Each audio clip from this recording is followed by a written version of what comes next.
Good morning, good afternoon, good evening, ladies and gentlemen, boys and girls. Welcome to Emergency Management Associates, coming to you from the Area Command, 392 miles west of Kitty Hawk Beach, North Carolina. We want to come back to you right now with an update on various things, including the Malibu fire. We're going to talk about politics for a few minutes. We're going to talk about earthquakes, and then we're going to talk about New Madrid. Okay? That's where we're going with this tonight. Just a second, I'm having issues bringing up one of my computers here. Just a second here. I'll have it up here in just a quick second. But that's where we're going with this. I apologize for coming on the air so late, but we had issues connecting with YouTube. We had some issues connecting with some sources. We wanted to make sure we had the information before we even came on the air. I do not like ever to give you false information. I will never do that. I had connection issues with some sources today, this afternoon anyway, and I want to make sure everything's set. Okay, that's where we're going with this. Now, before we get going here, okay, I want to talk about Carrie Lake. Many of you realize that Carrie Lake once ran for president of the United States. She ran for governor. Well, actually, I'm sorry, she did not run for president of the United States. She ran for governor of Arizona. She was defeated by the lamestream media and the Democrats. She ran for senator again this past election, and she lost that election as well. And then she was pondering what she was going to do. And then President Trump made a magnificent announcement later this afternoon. Now, this is very much interesting, how this all went down. Carrie Lake used to work for a TV station in Arizona. That's how she started in broadcasting. But since then, she's done magnificent work. She really has. Today, President Trump tapped a strong, staunch Arizona ally in Carrie Lake. Carrie Lake was a broadcaster for a local television station before she got into politics. She got into politics because she wanted to save her state. She was doing everything she could to save her state. And as a result, a lot of things worked together for her good today. President Trump said today, quote, "I am pleased to announce that Carrie Lake will serve as our next director of the Voice of America. She will be appointed by and work closely with our next head of the U.S. Agency for Global Media, who I will announce soon, to ensure that the American values of freedom and liberty are broadcast around the world, fairly and accurately, unlike the lies that have been spread by the fake news media," Trump announced in the Truth Social post today. Before entering into the political arena, like I said, in 2022, Carrie Lake was a news anchor for the Phoenix area television station KSAZ television, a position that she held from 1999 through 2021. Lake, who unsuccessfully ran for governor of Arizona in 2022 and again in the U.S. Senate this year, happily accepted the president-elect's appointment in a social media post of her own. Quote, "I am honored that President Trump has asked me to lead the Voice of America. VOA is a vital international media outlet dedicated to advancing the interests of the United States by engaging directly with people across the globe, and promoting democracy and truth. The Voice of America is broadcast into 48 different languages around the world. Thank you for putting your trust in me, Mr. President. I look forward to leading the Voice of America and I can't wait to get started promoting democracy and truth. This is a great thing that Carrie Lake has done, and a great thing, I believe, in my own mind. I believe this is a great start for Carrie Lake. Now, when I was a young man, I had a shortwave radio station, and as a result,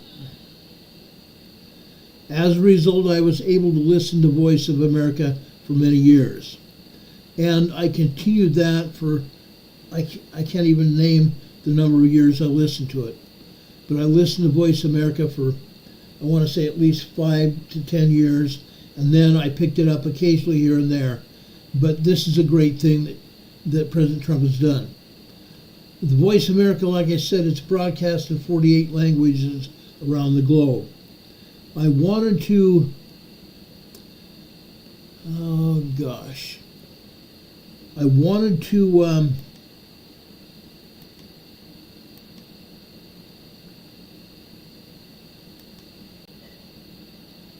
darn it. I had a Voice of America clip from the radio station that I was going to play for you, but apparently it's also gone. But maybe I can do that tomorrow.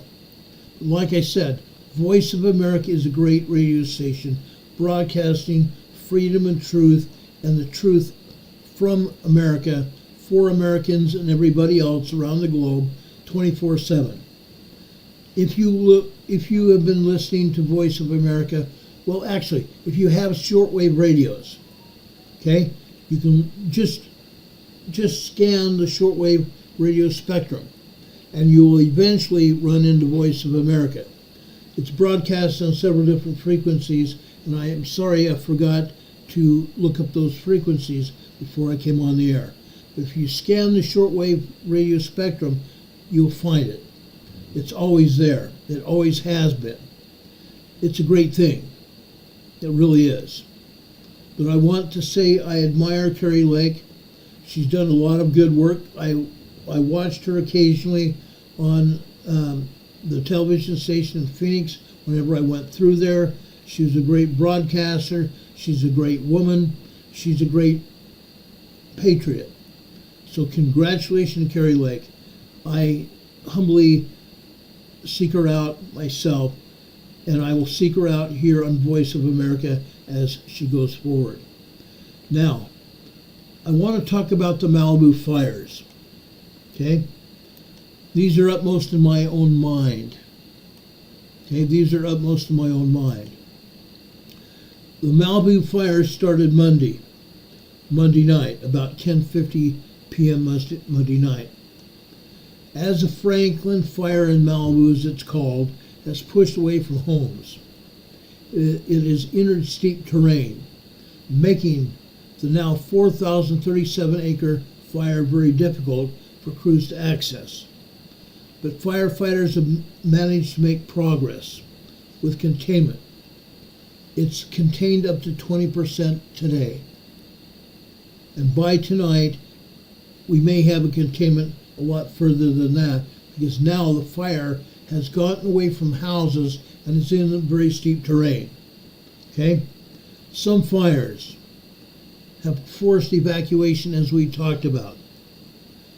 Some evacuations are expected to be lifted very soon. Authorities had a news conference today at noon. They said, before then, the containment of the fire was at 7%, as we reported last night. Meanwhile, the acreage of the blaze has remained roughly the same for nearly 24 hours. According to reports from the California Department of Forestry and CAL FIRE and the Fire Protection Agency, it's estimated to be now at 4,031 acres. Like I said, it hasn't gained much acreage since last night. More than 2,000 firefighters now are battling the blaze, up from 1,500 firefighters yesterday. Now 2,000 firefighters are on the line in the blaze today. The fire is now burned, and they're going to focus towards structure defense. And since a fire exploded Monday night, 9 structures have been destroyed, including 4 homes destroyed and 6 damaged. The Los Angeles County Fire Department has said 25% of the impacted area has been surveyed. Smoke advisories have been issued for surrounding areas. People are advised to limit or avoid outdoor activities. Again, the air quality in the Los Angeles basin is poor. People are advised to limit their outdoor activities or avoid outdoor activities completely. Some residents have returned to their homes, but several areas still remain closed and only accessible by emergency crews.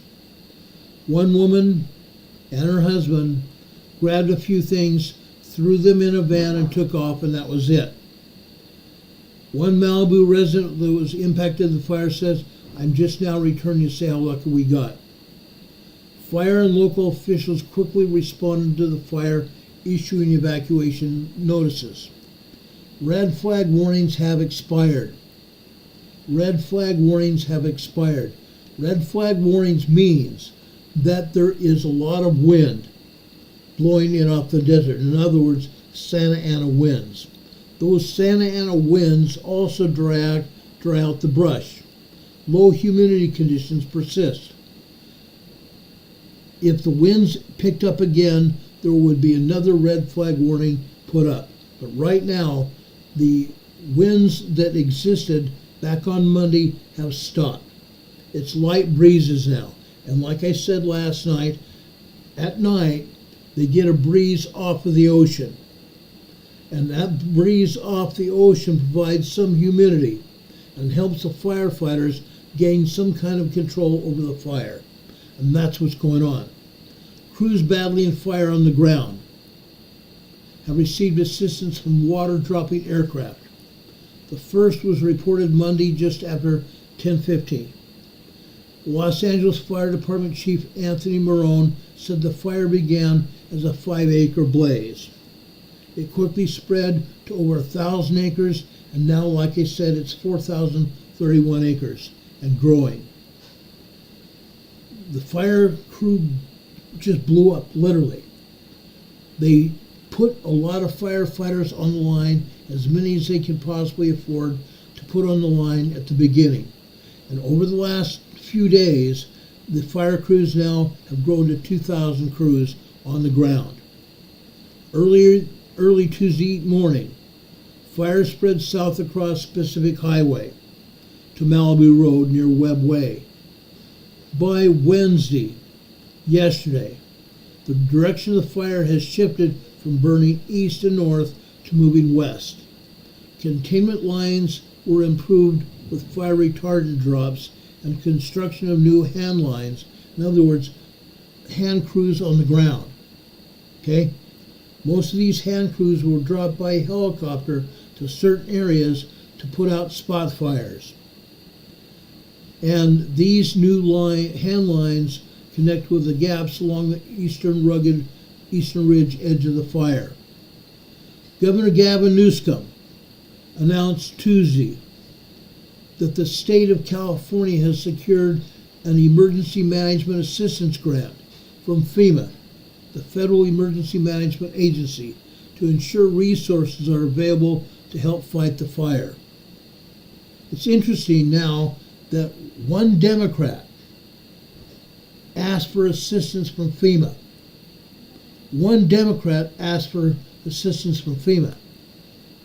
The last assistance that was asked from FEMA was about Hurricane Helene.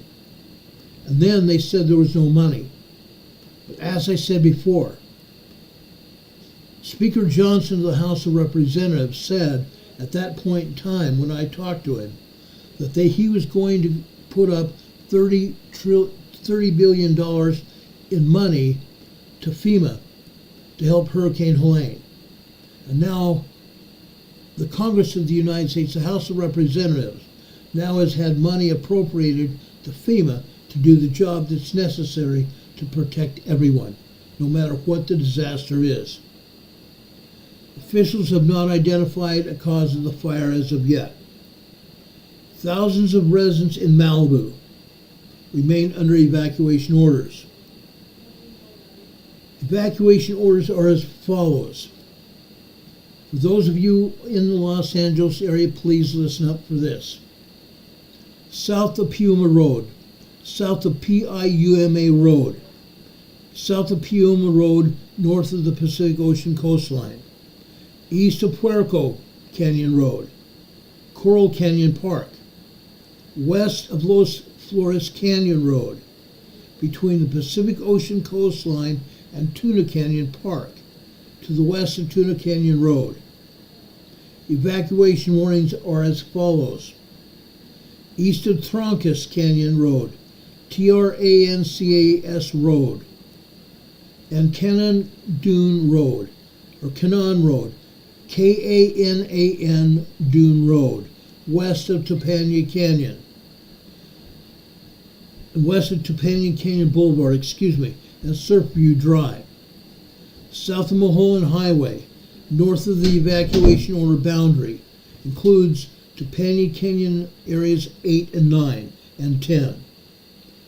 Matt Meyerhoff, who is a spokesman for the city of Malibu, said today, using lessons learned from the 2018 Woolsey fire, first responders are communicating by way of LA RICS radio,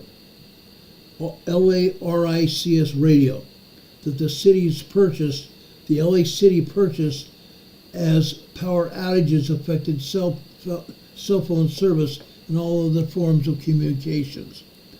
LA Fire has these new radios.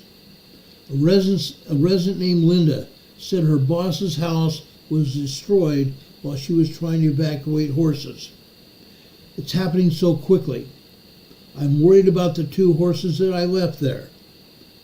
I know the house is gone. I went back in there to find the 2 horses, but it was too dangerous. Malibu road closures. There is no estimated time for when many of the roads will be back open. Traffic signals are out in areas experiencing power outages. The following closures still remain in place as of this morning.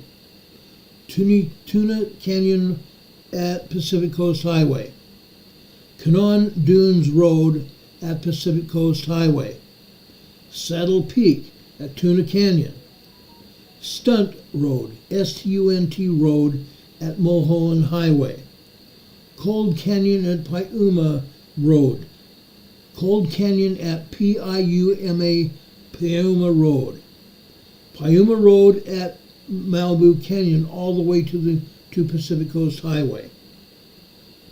Pepperdine University is still impacted. Flames spread very rapidly, edging closer to Pepperdine University on Tuesday. We reported this. Tuesday morning, those fires forced the university to issue shelter-in-place guidelines, shelter-in-place orders. Students and residents were instructed to gather in 2 central locations. The orders were lifted, and they have been reinstated as the fire conditions near the campus fluctuated. The power was restored to the campus yesterday morning. Firefighters continue to monitor hillsides around the Pepperdine University campus during the fire today. As of Tuesday, hundreds of firefighters are racing to control the fast-moving Southern California wildfire that's forced evacuations of residents in Malibu. The university, like I said, canceled classes and final exams for the remainder of the week. Now, the administration in Los Angeles, and I'm talking about the area command, which has the fire department and several sheriff's officers stationed there, and the more permanent area command over in Los Angeles. They're the ones that are supervising this fire area. The area command encompasses not just the local officials, but they encompass state officials and the federal officials as well, and all those other authorities that are around the country that are in Los Angeles to help supervise this blaze. It's a very, very potent operation. Okay, I worked in area commands. I worked in the incident commands as well. They're doing a great job. The worst of the fire is pushed by Pepperdine by 3 a.m. Tuesday morning. But hotspots continue to linger around the campus. We talked about the hotspots yesterday. We told everyone yesterday that if they were asked or told that they could return, they needed to check the grounds around their buildings, around their homes, to make sure there were not hot spots on the ground that could burn themselves or further burn brush in the area that might start another fire. Now, there have been Malibu school closures. The Santa Monica Malibu Unified School District announced that all Malibu schools are closed now until at least tomorrow. Malibu schools are closed until at least tomorrow, possibly even till Monday now.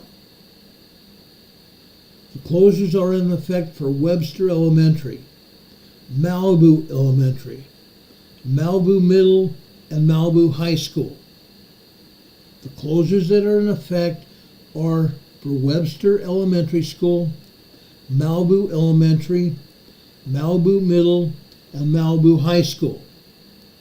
The Los Angeles Unified School District, with schools in the neighboring Topanga, and Pacific Palisades, said schools are open and they are closely monitoring the Franklin fire and its potential impact on those communities. Public safety power shutoffs. As of this morning, Southern California Edison reported no customers in LA County were without power due to the public safety power shutoffs. They said 1,414 customers in the county were under consideration for shutoffs. 1,414 customers in the county were under consideration for power shutoffs. Now, I want to talk about a wonderful man. Okay? Some of us don't even realize how lucky we are. There's a man named Hans Laetz. Hans Laetz. Last name spelled Laetz.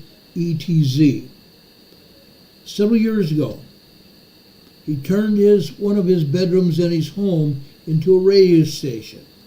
It's the only radio station in Malibu, California. And now, the local television stations in Los Angeles and even other radio stations in Los Angeles are telling their people to tune into this radio station if they live over in the Malibu area. This man is doing a fantastic job. Okay? Similar to what I'm doing here on YouTube. He's turned one of his bedrooms into a radio station, and he's been broadcasting critical Malibu fire information since Monday. Information is critical, and the information is power during an emergency. But when the power and Wi-Fi are out, people have to go out and go old school for the information that they need. From his daughter's bedroom, Hans Laetz and his all-volunteer crew have helped residents affected by the Franklin fire. After he and his wife converted the room into a radio station studio nearly a decade ago, Laetz at 99.1 KBUU became Malibu's only local radio station. People would go to their cars and turn on the radio because people don't have clock radios anymore. The internet is dead, so right now there's no streaming. Over the past 48 hours, the 8 people behind KBUU radio have worked tirelessly since the flames flared up Monday night. Laetz said, "I got a 45-minute nap on the floor." That's the only time he's been able to sleep since the Franklin fire started. Laetz and his colleagues utilized their hyper-local knowledge of the area to get out information on road closures, evacuations, and flare-ups. Now, one of the television stations in the Los Angeles area, and I highly recommend this station. If you are in the LA area, you may already know about it. KCAL. I have friends that worked at this television station. TV station KCAL was a big help because here at KBUU Radio said, we watched you, and when your helicopter flew over something, your pilot knows this is Malibu. I know where it is in Malibu and can say this on the house on Palm Tree Lane that is burning on KCAL right now. That's a big help to people in the community because they know exactly where that fire is by listening to us. KBUU has stepped in to help the coastal community, including the Woolsey fire years ago. During the last fire, the Woolsey fire, people came to him in tears, saying that they had saved them. All we were doing is giving the news out, broadcasting the news. But we know the area, and we can tell where the fire is going and where it's coming from, where the winds are and where the fire is. Late said they stay on the air for as long as they possibly can in this emergency and the next, to help the neighbors stay alert and alive. Late said he's been a news reporter and a photographer, or even both, and an assignment editor since he was 15. And that was a long time ago. Lates is still working on the fire today. Lates and his crew are absolutely fantastic individuals for doing what they've done. Okay? I want to tell them, if any one of them is listening or any one of their families listening to this broadcast, thank you for what you're doing. Thank you for what you're doing. You're doing a great service. I worked for several radio stations when I was a young man.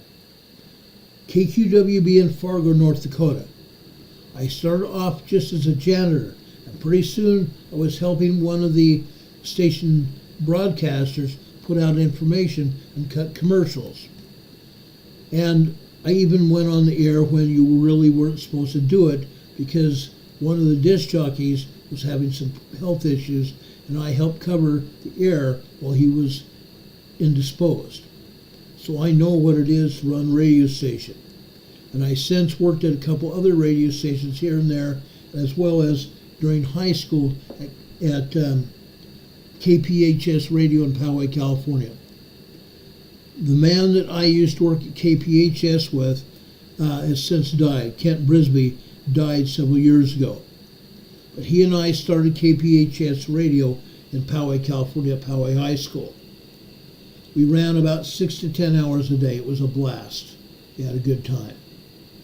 Does anybody have any questions about the Franklin fire on Malibu, California? Does anybody have any questions? I'm putting it open up here. I'm watching the chat right now so I can help you out. Any questions, guys? There is no dumb or stupid question, except the question that's not answered. Anybody have any questions?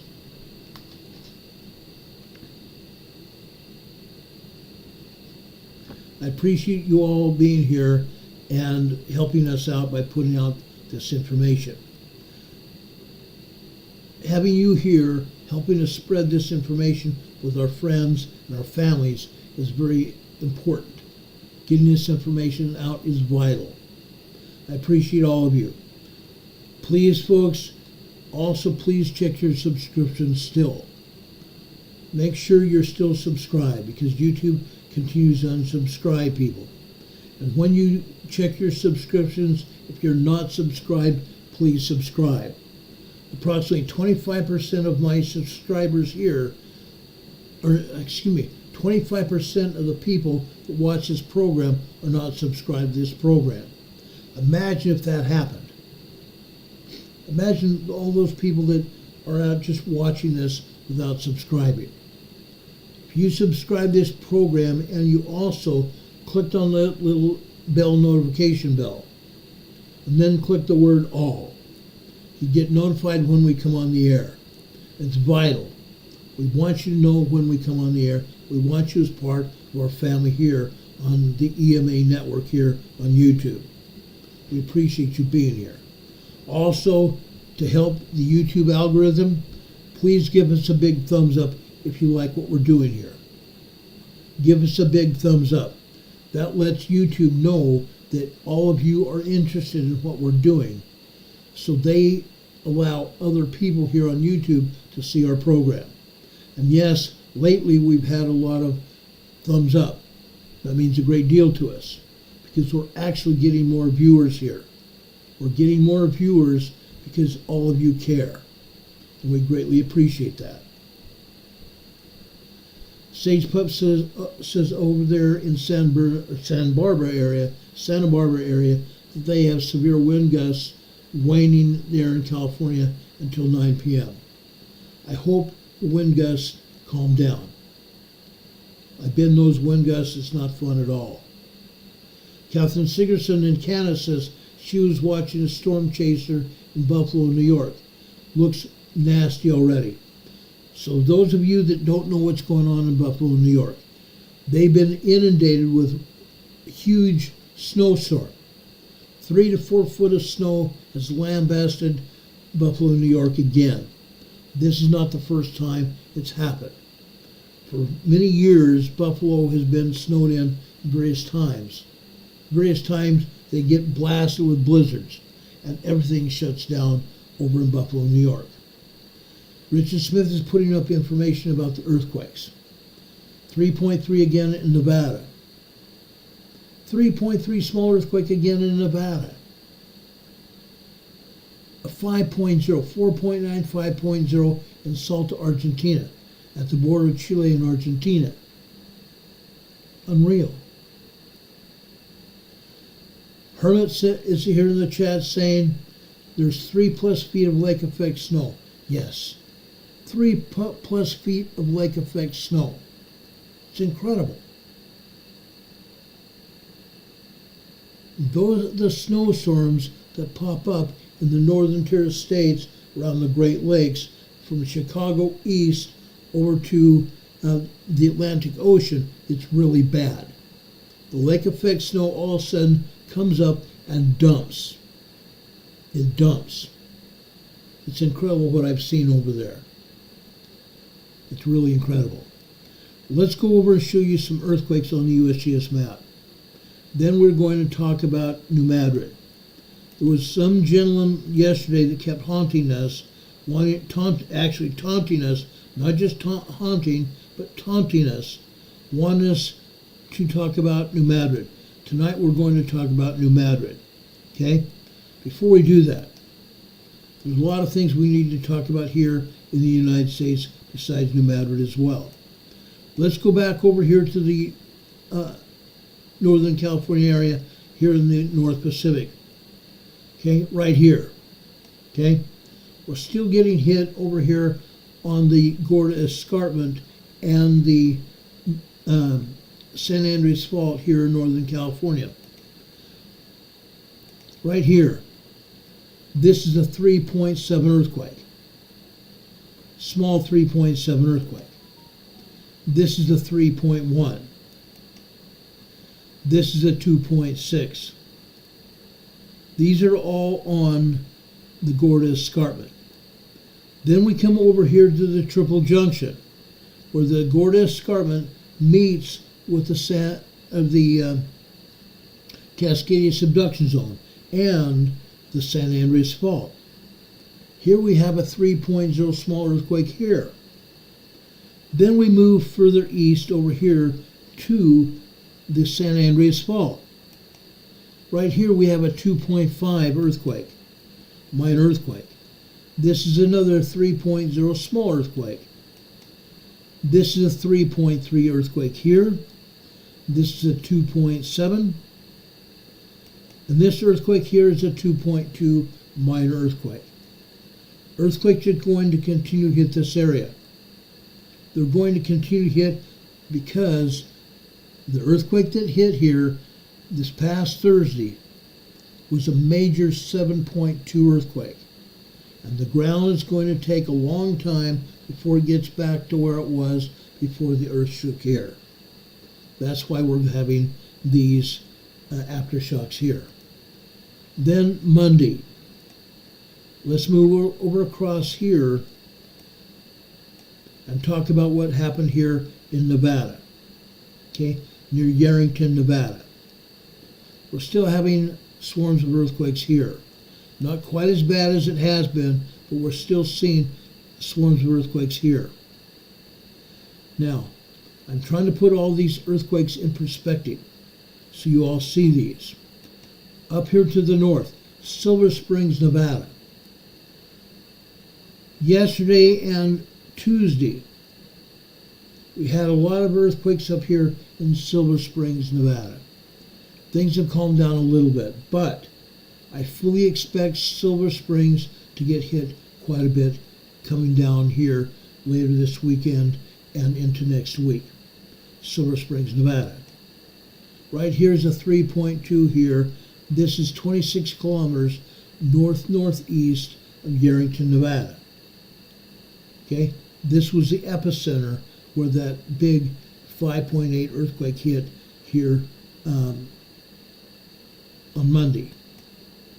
This is a 2.4 minor earthquake here.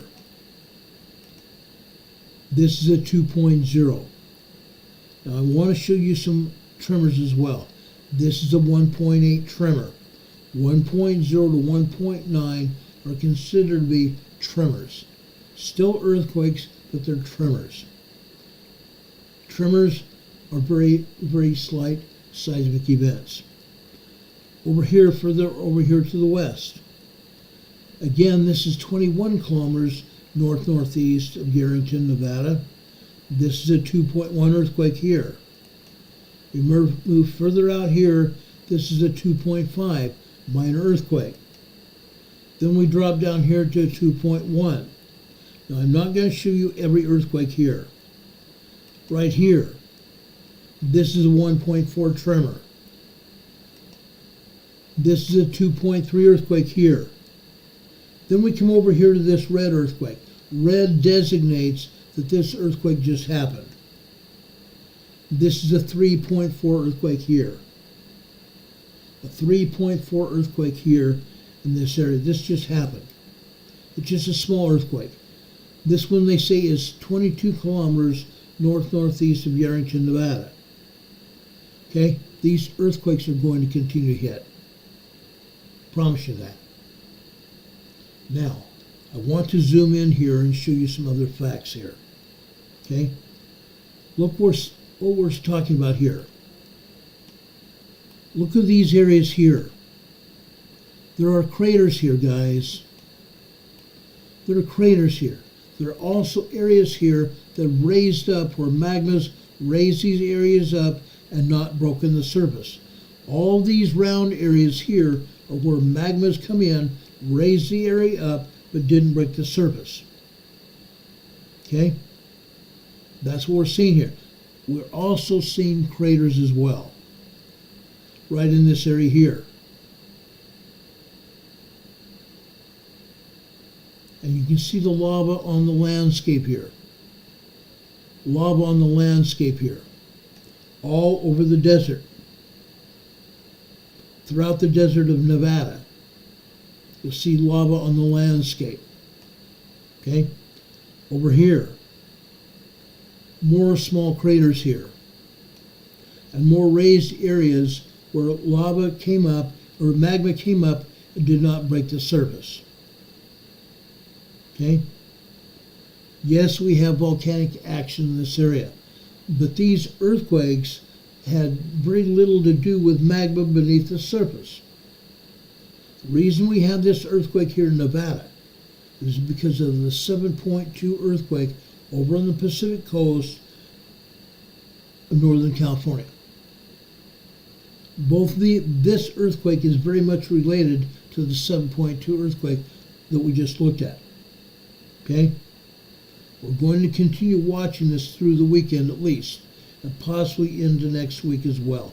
But as I said before, there is a possibility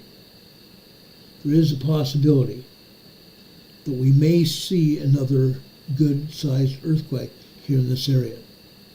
Anytime we have an earthquake, there's a 25% possibility that any earthquake could be a foreshock of another larger quake.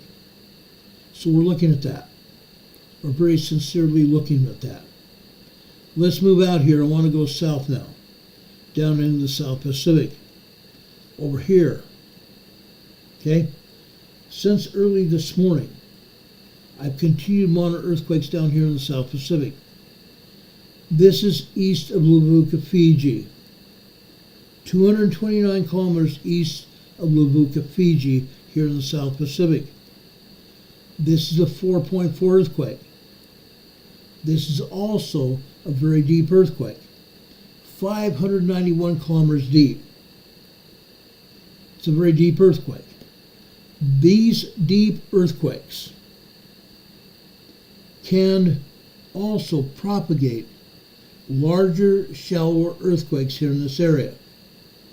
These deep earthquakes here can propagate larger, shallower earthquakes.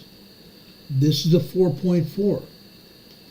This earthquake, by the depth and the strength of this quake, this earthquake is going to propagate a 5.2 earthquake. This quake by itself is going to propagate at least a 5.2 earthquake. That earthquake could remain somewhere here in Fiji. It could end up being in Tonga area, out in Samoa. It could end up being over here in Vanuatu, or southwest here over in the Legacy Islands, or continue going west over here to Samoa. That could happen. Or not Samoa, I'm sorry, Solomon Islands. For example, this is a 4.7 earthquake here, 10 kilometers deep. Shallow earthquake, 6.2 miles deep, a 4.7. Again, that earthquake we just got through looking at, that 4.4 could propagate a 5.2 large earthquake all the way over here to the Solomon Islands, or over further west into Papua New Guinea. That can happen. This earthquake here is a large 5.1 earthquake here near Wata, Solomon Islands. This is also 10 kilometers deep. This is the size of earthquake, but maybe one magnitude higher. 5.2 is what we're looking for. 5.2 is what we're looking for. Let's go north. This is that earthquake, 4.4 earthquake here. This earthquake right next to it is a 5.0 earthquake. Large 5.0 earthquake. This is also a very deep earthquake, 550 kilometers deep. This earthquake can also propagate a much larger earthquake, stronger and more shallow earthquake. This earthquake could propagate a 5.8 to 6.0 earthquake. This earthquake by itself could propagate a 5.8 to 6.0 earthquake. Again, it could go all the way north, all the way west to the Solomon Islands or Papua New Guinea. It could go down into the Kermadec Islands or New Zealand. It could also go over to north to Tonga or Samoa. Or it could go all the way east. All the way east over here to Chile and Argentina. It could come all the way east over here to Chile and Argentina. Isn't it interesting? There are 18 earthquakes here in South America. Only USGS showing 3. That's insane. That's insane. Let's go over further here into Tonga area. Okay? This is a 5.5 large earthquake. Actually, it's a 5.5 very large earthquake. But this is a shallow earthquake. This is 10 kilometers deep, 6.2 miles deep. 5.5, very strong earthquake. Yes, this is near Tonga, but it's actually southwest of Wallis Futuna. Wallis Futuna is an island here in the South Pacific. This is just southwest of that island. A 5.5 earthquake. Now all of these earthquakes are far enough away from any populated islands. It's very highly unlikely that anybody at any of these islands felt these earthquakes. Highly unlikely. But we're going to watch during the next 3 to 10 days. Next 3 to 10 days, we're going to watch for at least a 5.2 and a 5.8 earthquake as a result of those earthquakes that we've seen here today. Okay?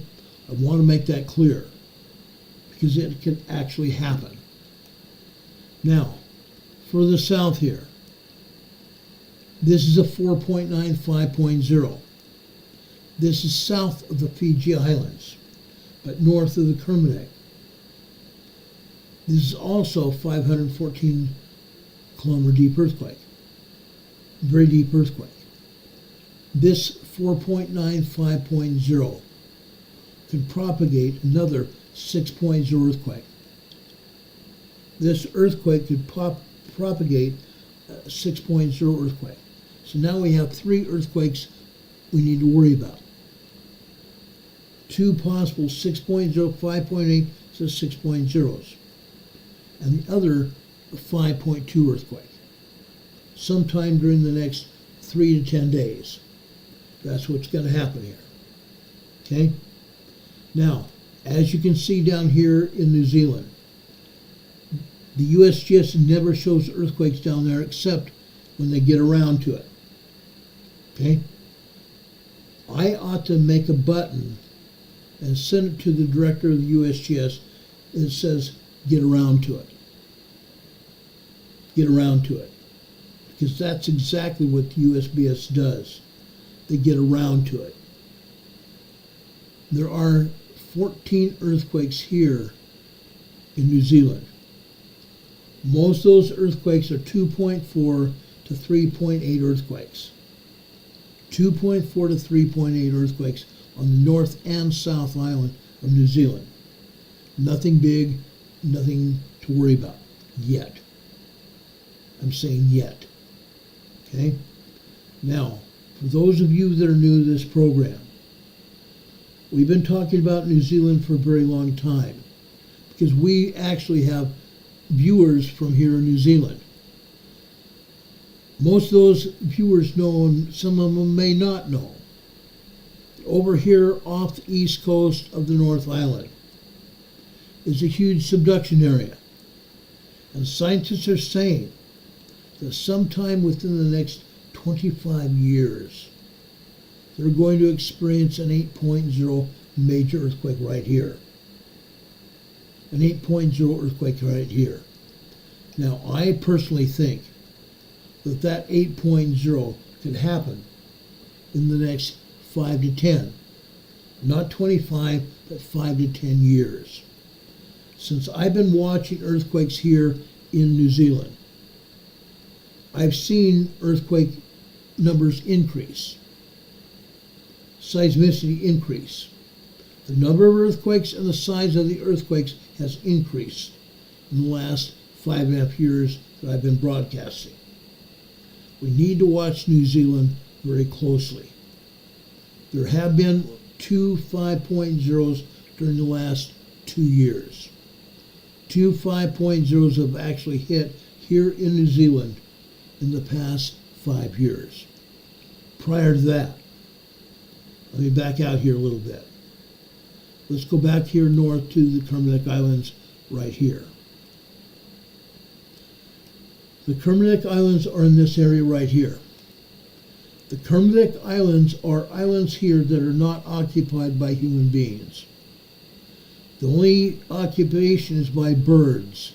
The Kermadec Islands are a bird sanctuary. Yes, we've had major earthquakes here.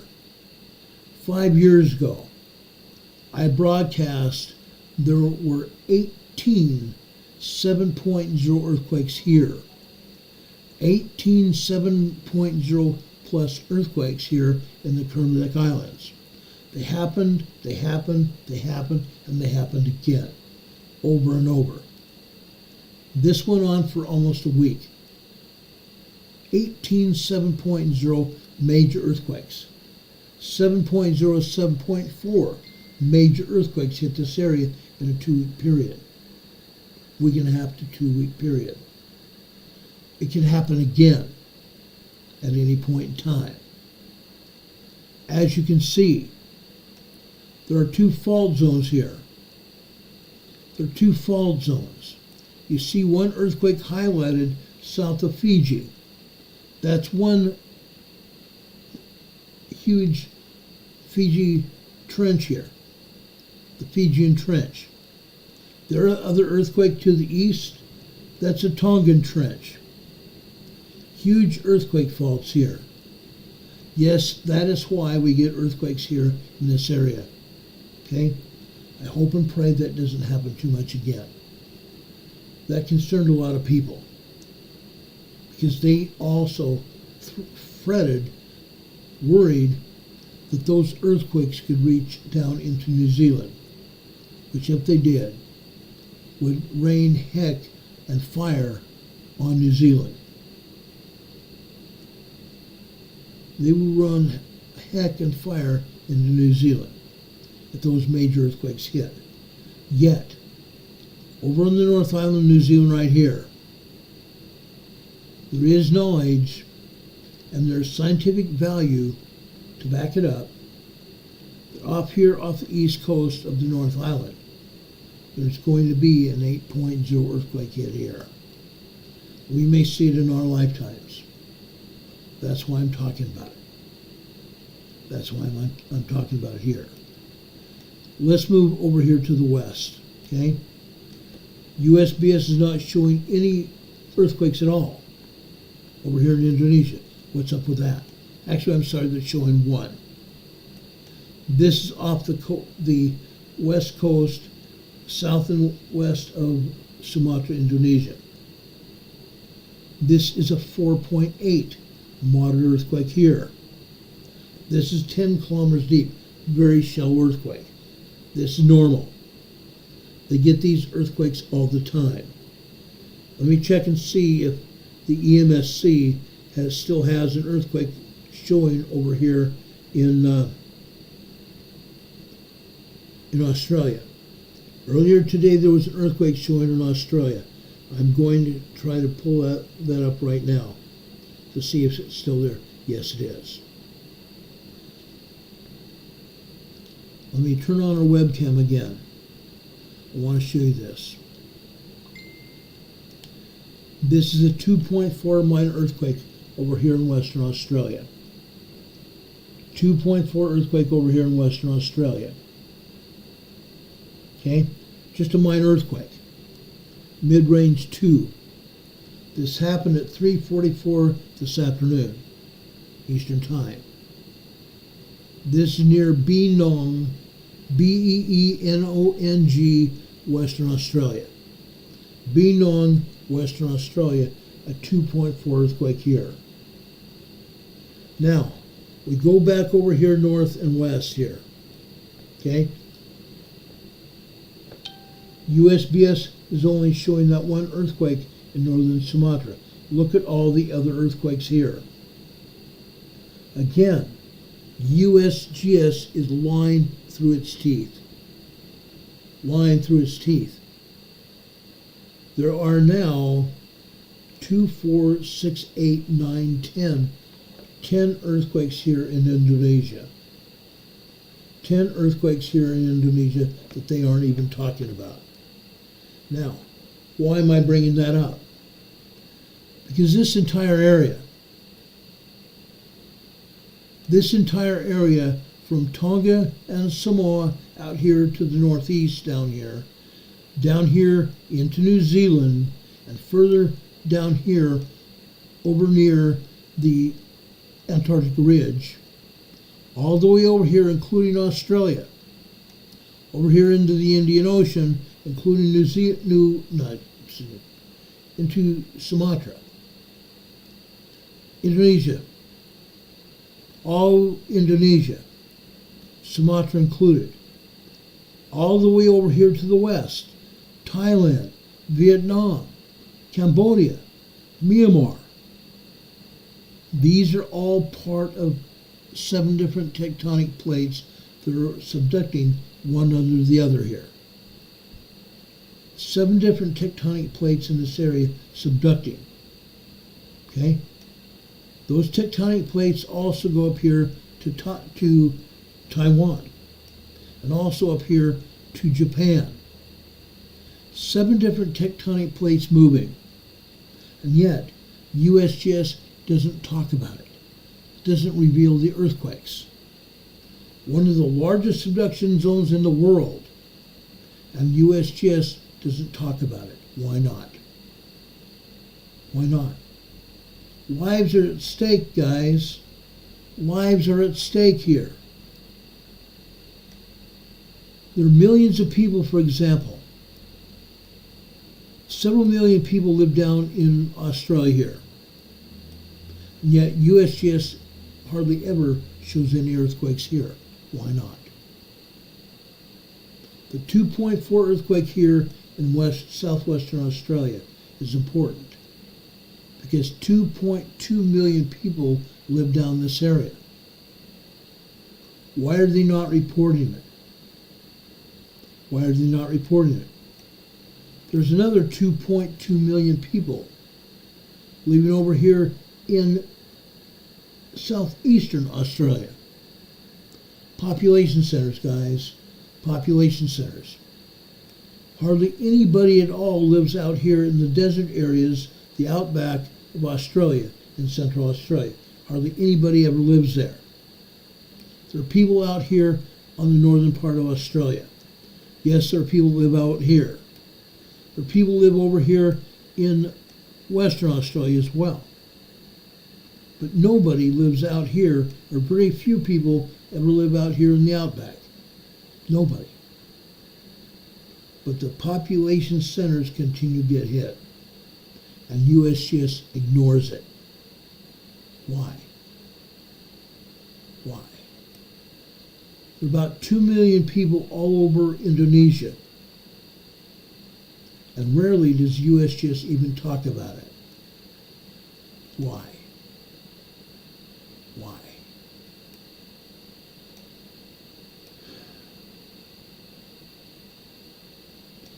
And yet I get pissed off about it.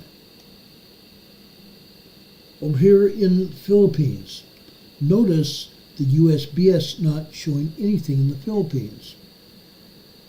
There are earthquakes here as well. Most of these are 2.4, 3.5, and 4.5 earthquakes. Minor, small, and moderate 4.5 earthquakes here in the Philippines. And they don't want to talk about it. All the time, almost every day, we have an earthquake over here in Taiwan. And yet, USBS doesn't want to talk about it. Again, it's right smack dab on the edge of a plate here. And they don't want to talk about it. Insane. Ruthie says she would love to go to Australia. I would too. I have many friends here in Australia. Many friends here in Australia. Some of those friends I've had since I began broadcasting. Other friends I've had in Australia for many years. And I love them dearly. I love them dearly. One woman down over here in southwestern Australia, a very close friend of mine. She married another friend of mine in Utah. Now she lives in southwestern Australia. She's a leader in her women's group in her church. And several years back, she asked me to help teach a lesson to a women's group in her church. Brothers and sisters, ladies and gentlemen, I counted that as very much of a privilege to speak to people down under, 7,000 miles away, and I got to address those women at their church in southwestern Australia that Sunday afternoon. What a great privilege that was for me. I will always remember that. I will always remember that.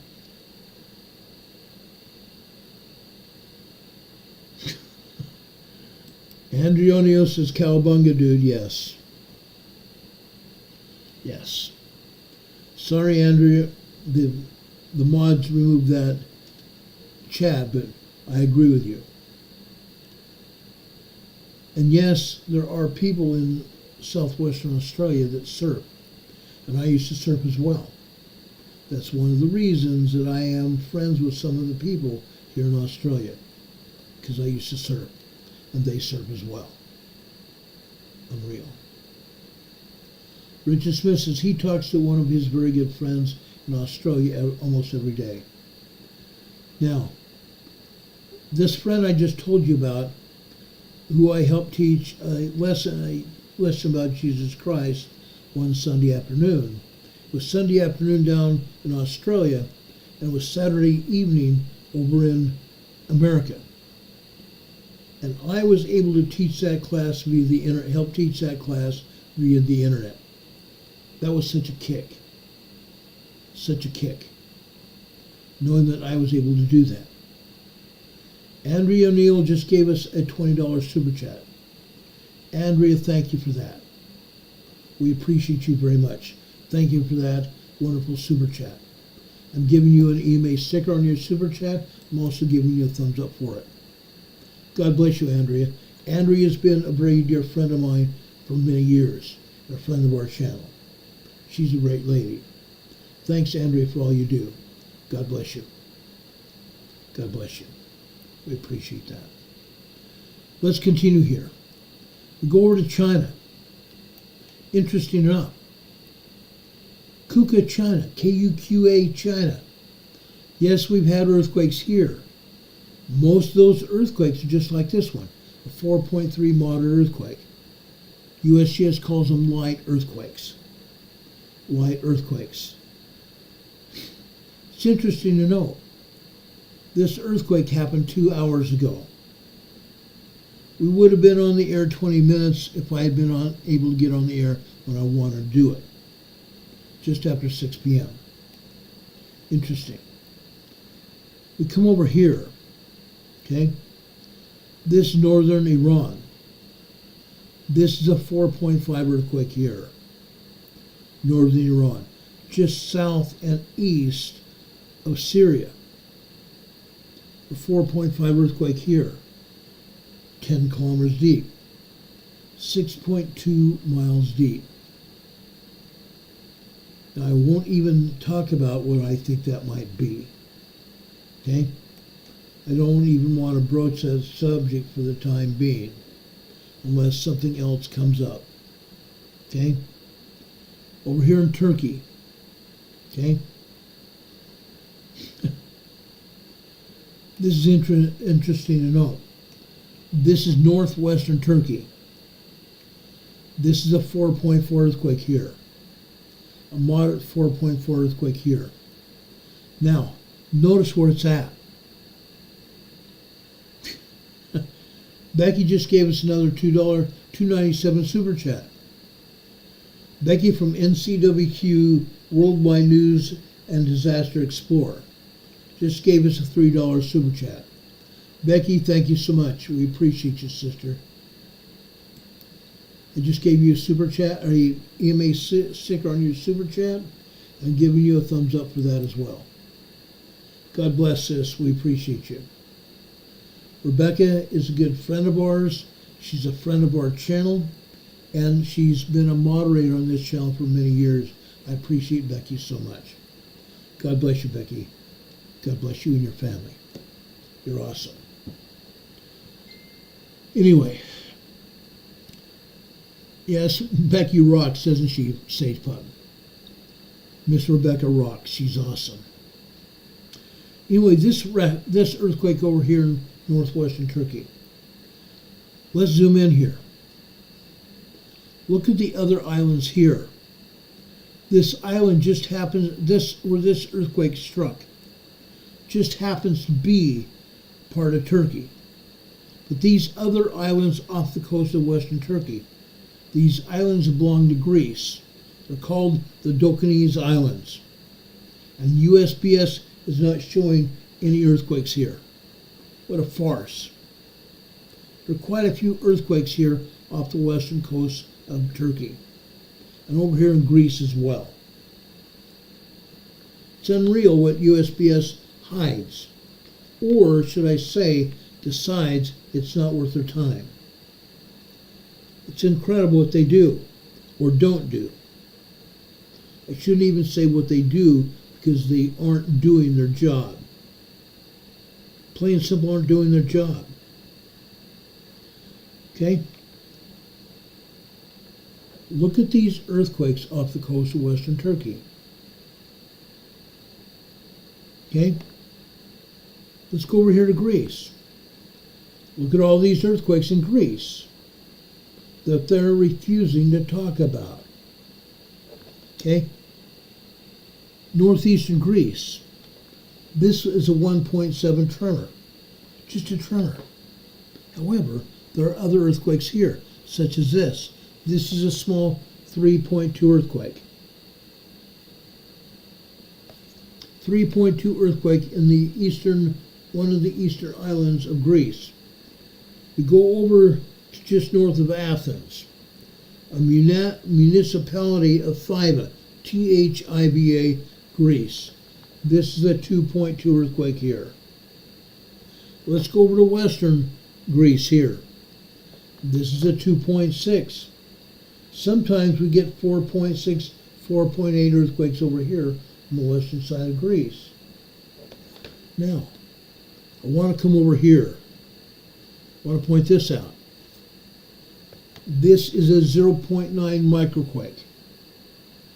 A 0.9 microquake on the north side of Greece over here. Guess where this is? A municipality here in Greece called Patras. Patras, named after the Apostle Peter here in Greece. It's a microquake. And there are other minor tremors here. 0.4 microquake and a 0.8 microquake as well. Yes, they do have commonly tremors there. These are actually microquakes, tiny, tiny tremors. Just north of there, also in Greece, this is a 0.9 microquake as well. Okay? But again, USGS is too good to talk about it. Let's go north. In Albania, there's a 2.0 earthquake here. Okay? We go over to Italy and Sicily. Earthquakes here. This is very common. Earthquakes here are very common. Okay? Over in Sicily, 1.2 tremor. Going off towards Etna. Yes, Etna, guys. We have a 2.70 earthquake. 2.07 minor earthquake there. We go over to the toe of the boot of Italy. This is a 2.3 earthquake here. Also over here in the ball of the foot of the boot, Calabria, Italy. This is a 1.0 tremor here. We go over to central Italy. Okay? They have 7 earthquakes here. Sometimes they have as many as 20 earthquakes here in Italy. Let me move this map here. Again, USBS is not showing any earthquakes here in Italy. Molise, Italy, 1.2 tremor. Further west, 1.9, 2.0. We have a small cache of earthquakes up here to the north. Lazio, a 1.2.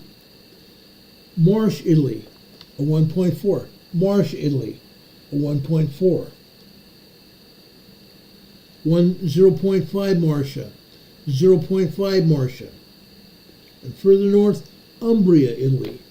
This is a 2.0 earthquake. But again, USGS says nothing. Interesting. Northern Italy at the Alps, 0.7 microquake. Right next to it, Tyrol, Italy, in the Southern Alps. This is a 1.0 tremor here. Further off here to the west, this time in southwestern France, also in the Northern Alps, 0.8 microquake. Right next to that is another 1.7 tremor here. It's in Switzerland. Actually, this is not in France, but in Switzerland, in the Alps there. Now, we have no earthquakes here in France to speak of. Right there. We have no earthquakes in France to speak of. However, at the border of France and Spain, this is the 1.9 tremor here. That happens to be in France. This one to the south of there, at the border area, is also a 1.8, but this is in Spain. They typically have 2 to 3 earthquakes here every day in the border areas, Spain and France. Now, they're not showing any earthquakes at all in Spain other than that. There is one earthquake south of Spain over here. This is near the Strait of Gibraltar. This is a 2.2 earthquake here at the eastern side of the Strait of Gibraltar. Okay? 2.2 minor earthquake there. Now, they're not reporting any earthquakes here in Iceland, but there are. There are. There's also an erupting volcano over there in the Reykjanes Peninsula. Okay? Let's go over here to the Azore Islands here. These are west of Africa. The Azore Islands here, west of Africa. This is a 3.6 earthquake here. Right there. A 3.6 earthquake here. All right. Now, as I said before, I want to go over to New Madrid. I want to go over to the New Madrid Fault. The USBS is not hardly showing anything here in the United States comparatively. Okay? The USBS is telling us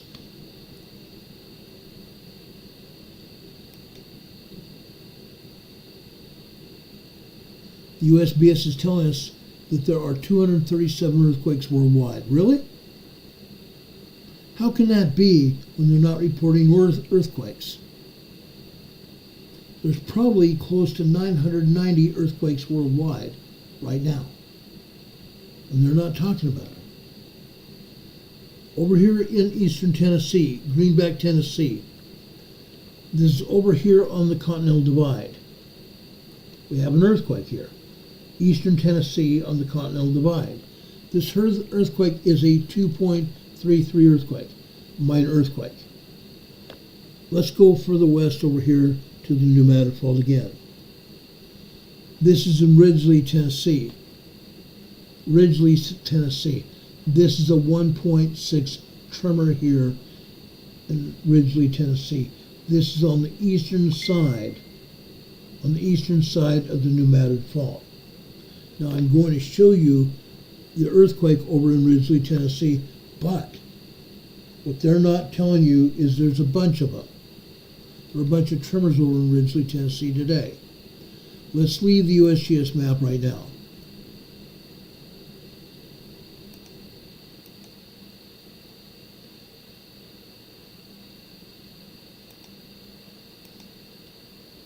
Okay, before we get to Ridgely, Tennessee, guess what, guys?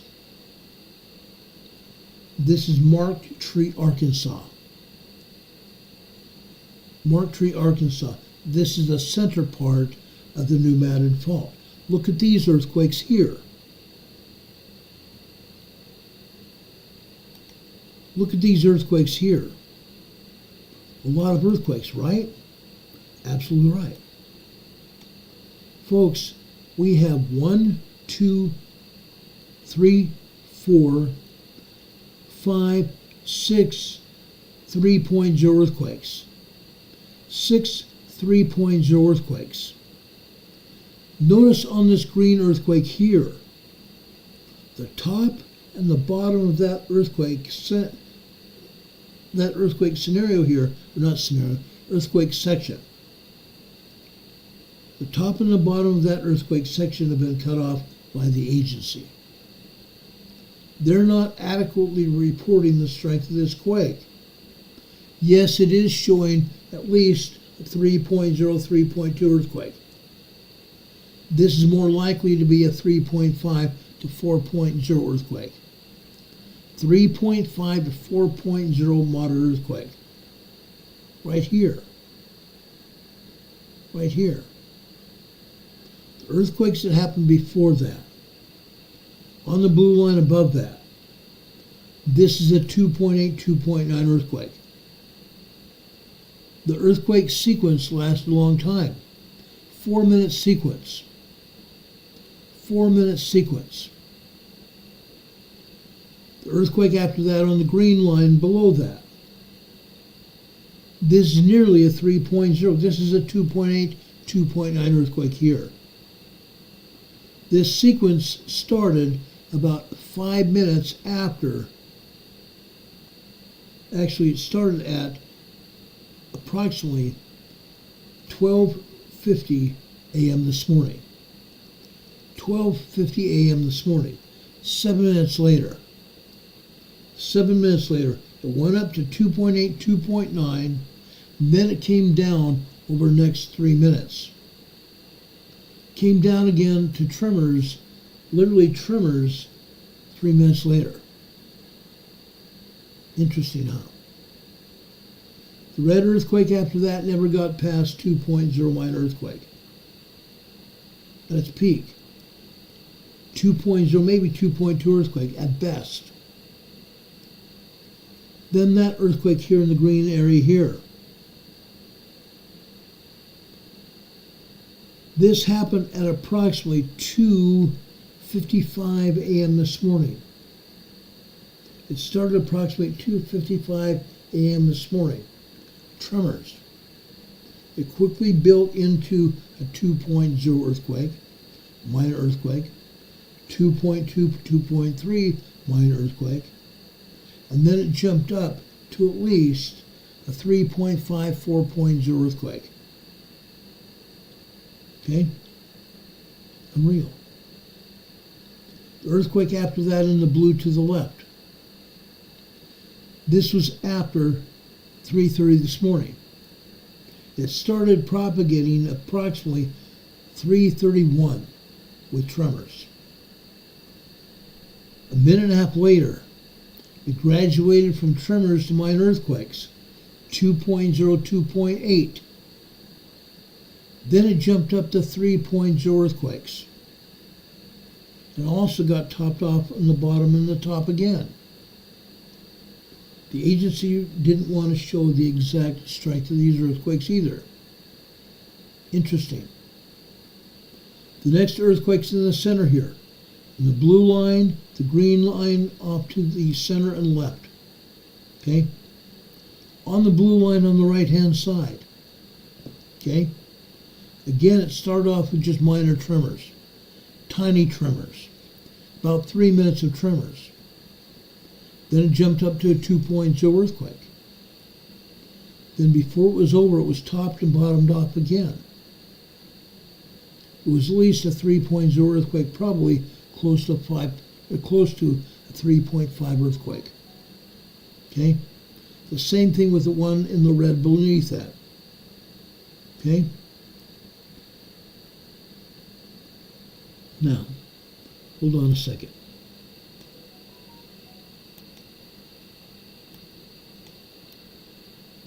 I'm going to enlarge this so we can see the nearest strength of this earthquake in the red here. Okay? This happened after 6:27 a.m. this morning. Okay? That's when the earthquakes began 3.0 and larger. Okay? Prior to that, it was just tremors. Then all of a sudden it threw into a 2.8, 2.9, and instantly over at least 3.0 plus. Okay? And that earthquake sequence lasted 2.5 minutes. 3.0 and larger for 2.5 minutes. And it continued over on the left on the blue line here. Okay? For another 5 to 10 seconds. Then it diminishes over another minute. It diminishes over another minute. These were at least 3.5 earthquake all the way across. How would you like to feel seismic shaking beneath your feet for 3+ minutes? That's what happened here. That's what happened. About 5 minutes later, we had some tremors all up to 2.0 earthquake, and then it died out again on this blue line. Below that, after 8:45 this morning on the left-hand side of the green line here, we go out here 3.5 minutes. Again, we start off with tremors. We graduate up to 2.0 earthquakes, and again, all the way up to 3.0 earthquakes. Possibly even larger. Because again, they topped off the top, and they lumped up the bottom as well. Or lopped off the bottom. Okay? Then we have another sequence after 9:45 this morning on the green line beneath that. And then for the most part, all we had after that was tremors, except at 11:48 a.m. this morning. Actually, 11:28 this morning on the red line here on the right. 11:28 this morning is a 2.0 earthquake. Other than that, these are all tremors here at the bottom. Unreal. Folks, Mark, Arkansas. Like I said, 4 years ago, all we had here were 1.0 tremors. 1.0 tremors. Nothing more than 1.7, 1.8. It took 2.5 years to gradually get up to 2.0. Now look what we have here. Full-blown small earthquakes, and they're getting larger. They're getting larger here. We've had 4.0, 4.5 earthquakes here at Mark, Arkansas in the past year. 4.0 earthquakes here in Mark, Arkansas within the last year. Okay? 2 and 3 years ago, all we had were tremors. This is Mark, Arkansas this afternoon. Up at the top after 12 noon here, 12 noon on the left-hand side, this is approximately 12:10 this afternoon. All we had were tremors building up to 2.0, 2.2 earthquake here in the center of that seismic event. Then we have tremors and minor earthquakes after about 1:57 p.m. this afternoon.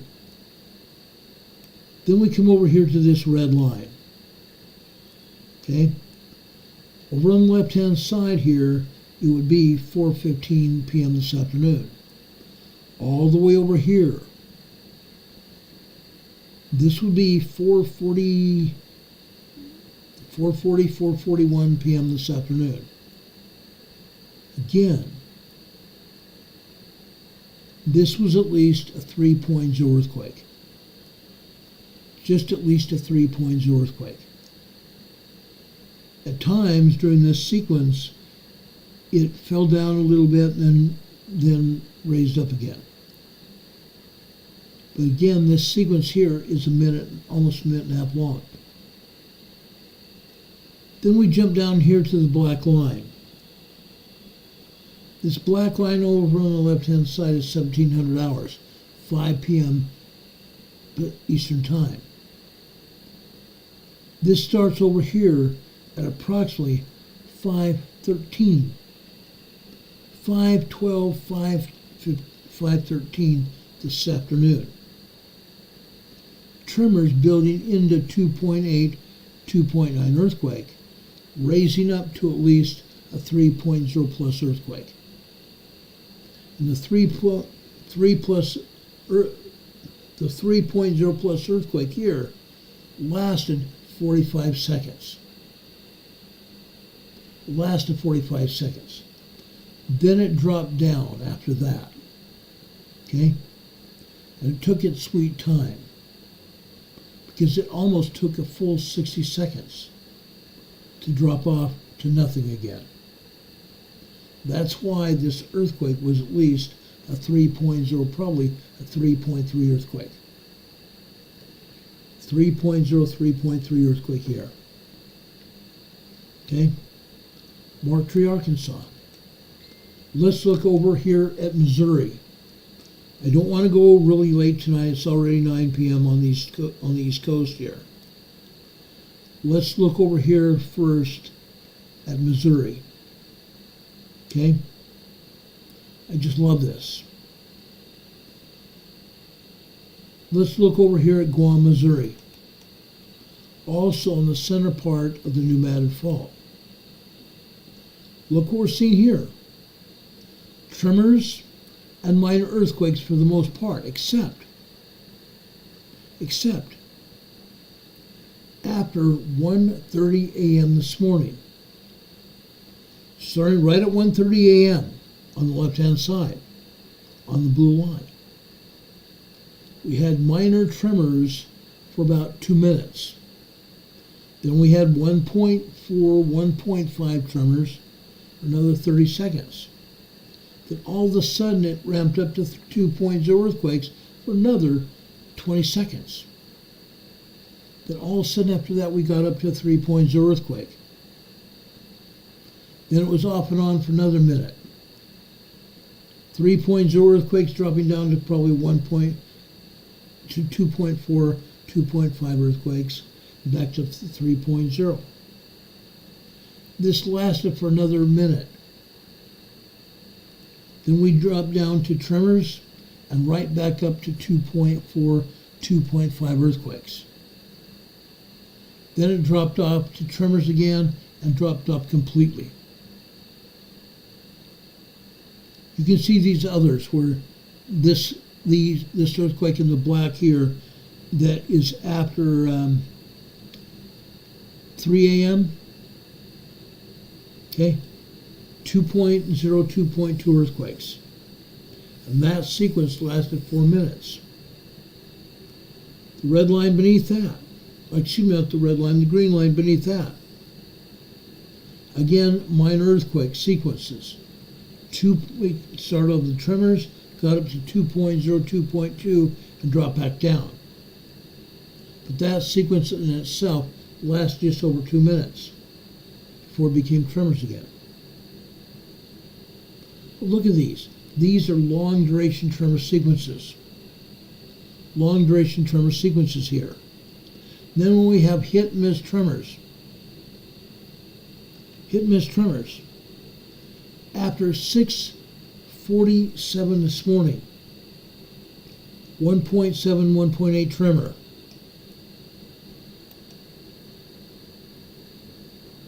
After 7 a.m. this morning, 1.5, 1.6 tremor. Over to the right, we have another tremor sequence. Okay? Lasts nearly 5 minutes. Getting up to 2.0 earthquake and dropping back down. Okay? Look at all these tremor sequences, long duration tremors, building up to just barely an earthquake and dropping back down. at the bottom here on the green line. On the left-hand side of that line, it's 11:45 p.m. or 11:45 a.m. today. Then over here, this is after 11:52 a.m. this morning. Here we get up to 2.7, 2.8 earthquake here. And then it drops back down to 2.4, 2.5, and then it drops down to tremors again. Okay? Guam, Missouri, guys. This is Guam, Missouri, on the New Madrid Fault, the center part of the New Madrid Fault.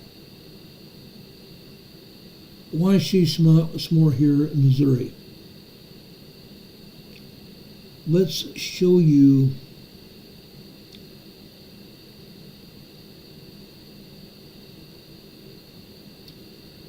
oh gosh, what do I want to show you here? I showed you Guam, now I want to show you Kewanee, Missouri. Kewanee, Missouri.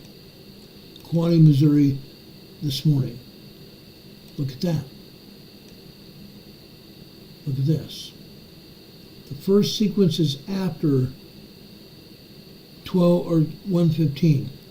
1:15 over on the right on the red line. It's partially obscured by the blue seismic activity that happened as a result of what happened here before 1:30 this morning. Before 1:30 this morning, we had tremors building into 2.0 earthquakes. Tremors building into 2.0 earthquakes off and on. It comes over here to the blue line here on the left-hand side. 1:30 a.m. this morning. The 2.0, 2.2 earthquakes continuing, and then it drops off to tremors, and then it dies off after about 2.5 minutes. Okay? Then it picks up again after 2 a.m. this morning on this black line. It begins again with tremors. It builds up to 2.0, 2.2 earthquakes. And before long, it's up at 2.8, 2.9, pushing a 3.0 earthquake. It may have been a 3.0 earthquake, but it was at least a 2.8, 2.9 earthquake here.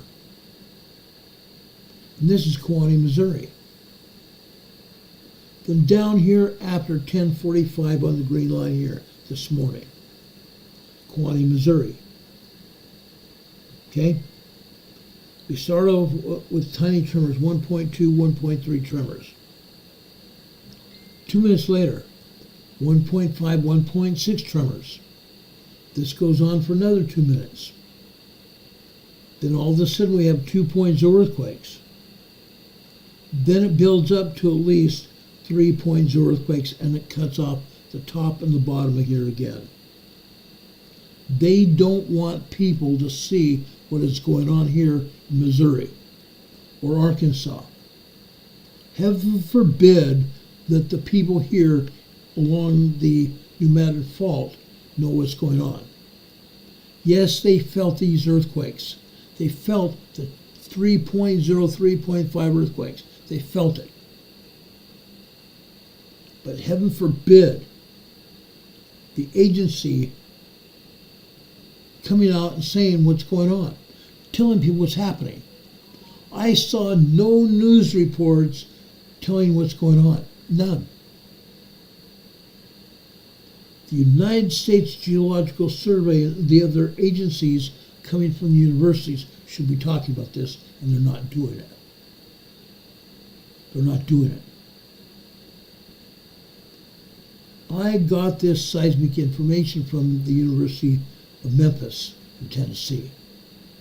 But none of the other universities in Arkansas or Missouri are talking about this because the USGS has silenced them. The universities report these earthquakes because they are the ones that have sensors in their various states. But the universities have been silenced, and the USGS is also not talking about this. Heaven forbid. Heaven forbid.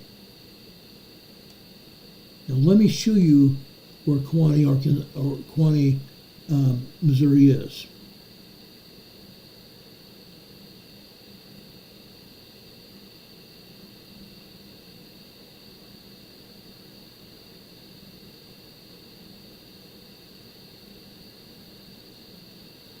Just a second.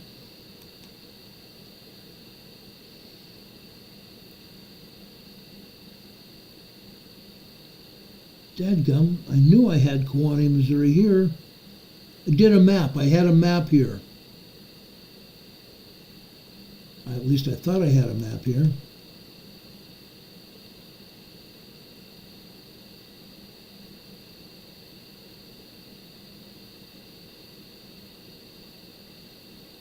Oh, yes, I do, right here. Okay, this is a map showing where Kewanee, Missouri is. Okay. Kewanee, Missouri is above New Madrid, Missouri. It's above the city of New Madrid, just north of New Madrid. This is just north of the New Madrid Fault. The New Madrid Fault is seen here as Mississippi River. It's synonymous with the Mississippi River here.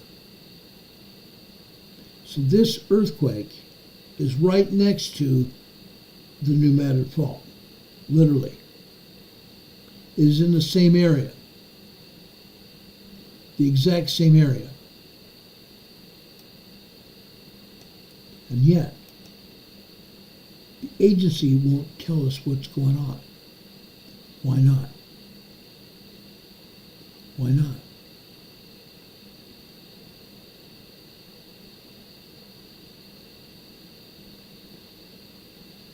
Let me show you Marston, Missouri. Marston, Missouri is almost right next to New Madrid. Look at this. These are tremors here. These are tremors at Marston, Missouri. The same thing that's happening at New Madrid. Tremors today. Tremors. All over. Seismic energy happening here along the fault line. But heaven forbid they tell you about it.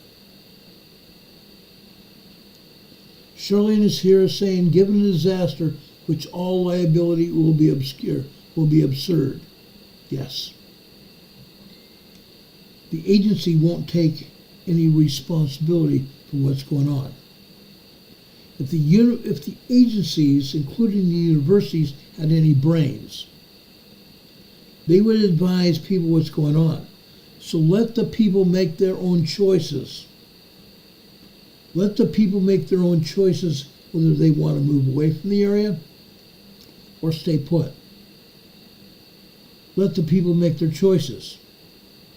There are millions of people living up and down the fault line on the east and west side of the New Madrid. Arkansas, Mississippi, Tennessee, and Kentucky. Missouri, Oklahoma, all the way up to Illinois. And yes, folks, the New Madrid Fault had tremors up in Illinois today. The New Madrid Fault has set off tremors in Illinois today. I have that seismogram as well. But heaven forbid the agency is honest with everybody. Millions of people living on highways, 2-lane blacktop going north and south, 1 lane in each direction. When this earthquake let go in 1811, December 1811, what happened? There were very few people who even lived in this area. Earthquake happened. People lived in Marston, Missouri. People lived in the New Madrid area. People lived over at the beach areas of the Mississippi, New Madrid included. Guess what happened? When the earthquake happened, the Mississippi River looked like an ocean. Water looking up, knocking upside down, up and down in waves. Water looking like an ocean in waves. Knocking over property, buildings, cabins. The Mississippi River stopped flowing for 7 minutes, creating the real foot lake that's there now.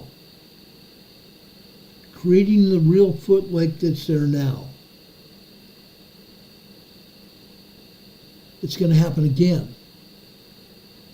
It's going to happen again within the next 2 years.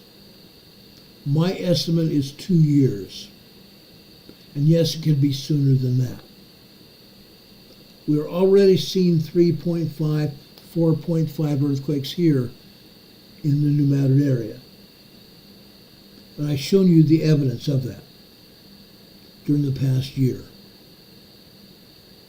3.5 to 4.5 earthquakes. When we see a 5.0, when we see a large 5.0 here, I hope that's sufficient to wake people up. 2-lane blacktop highways will be interrupted again. Those 2-lane blacktop highways,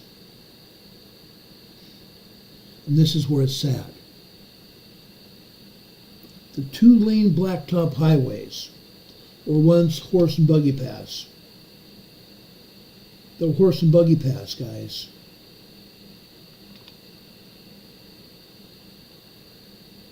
It will be a catastrophe. The 2-lane blacktop highways will be interrupted. Fissures are going to interrupt those highways. Fire trucks and police officers will not be able to get through. The military won't be able to get through. As a result of gas mains, there will be fires. Electrical wires that are buried underneath the ground will erupt in flames. Because the buildings there have electricity and gas, there will be explosions. There will be major fires. Because of the earthquake interrupting water also. Water mains are going to go broke as well. Firefighters will not have water to fight the fires. The fires will have to be fought from the air. People are going to get hurt. The only transportation out of the area will be by air. The only transportation will be by air. Helicopters. Because planes won't be able to land or take off. Helicopters fighting fires. Transporting medical personnel in and out of the area and transporting patients to hospitals. That's the truth, what's going to happen. Earthquakes are going to happen for a long period of time. Major earthquakes probably going up to upwards of an 8.0, 8.5 major earthquake. It's going to shake for a long time. Most of the shaking will last over a month. The majority high-frequency earthquake shaking will last over a month. And then it'll gradually thin out. Gradually it'll die out. But it's going to take months, if not years, for this kind of earthquake to die off. I'm showing you now what's going on.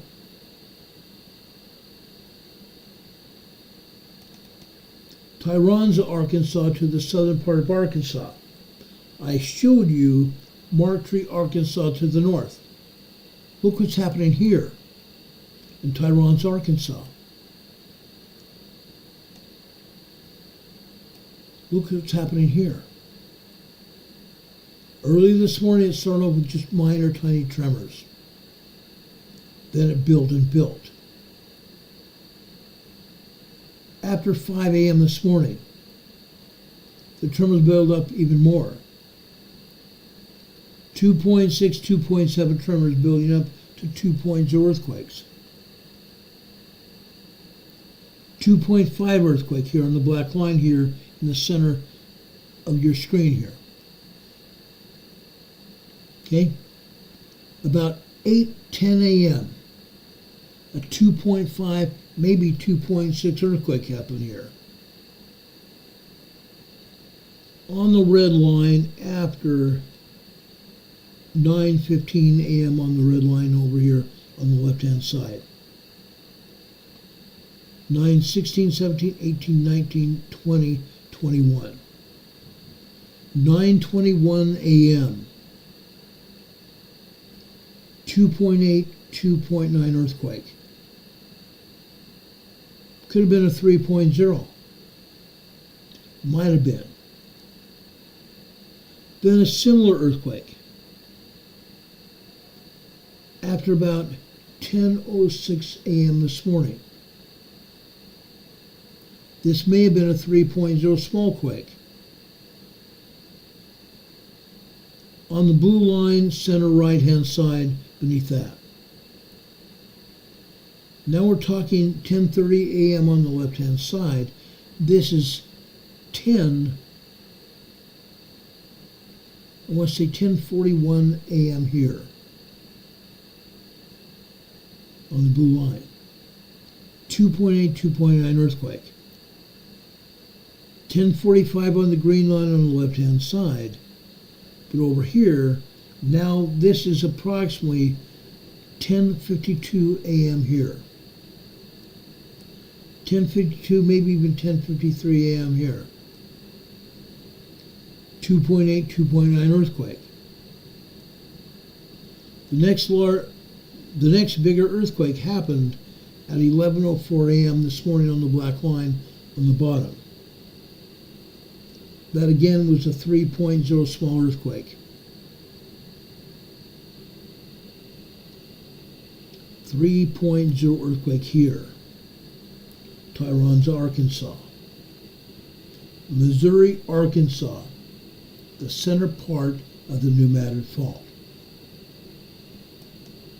Let's go further south to Louisiana.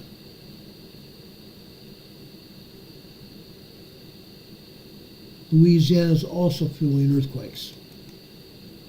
This is DeRidder, Louisiana this morning. Early this morning after midnight, at the top of this. The top line here is midnight.